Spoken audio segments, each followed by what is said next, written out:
And so value identity is essentially the ability to recognize our value.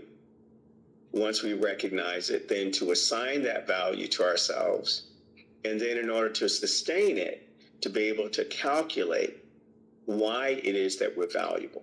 So that once the seminar is over, once the radio broadcast is over, once we've done, we've completed our one-on-one, and I've talked to you maybe through a pain point or through a crisis situation, and you're engaging with the world who may be telling you from the social narrative of who you are, from the society story of who you are, that you're not that you're not this, but that you're this, that you don't have this beauty, that you don't have this power, that this is who you are, and you need to acquire other things in order for this to work, then you can go back to that calculation and say, no, according to nature, I am essential, needed, and necessary, which is the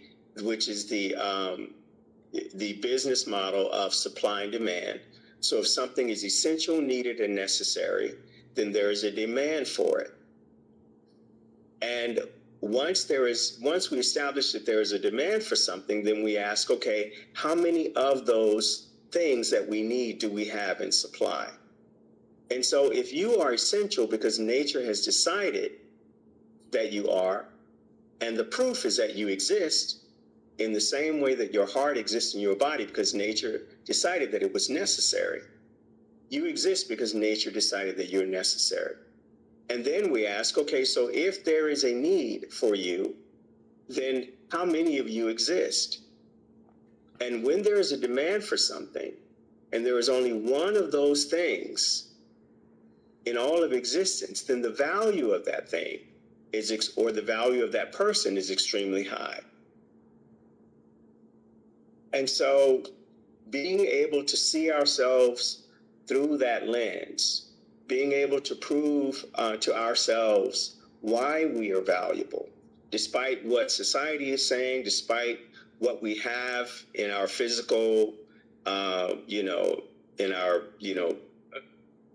material, what we've been able to acquire in our material gain, or what we've not been able to acquire, to understand that our value is not determined by that, because our value is simply in our design. It is simply in the design of who you are.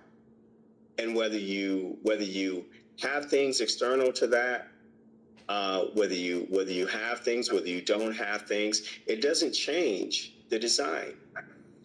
It doesn't change your value.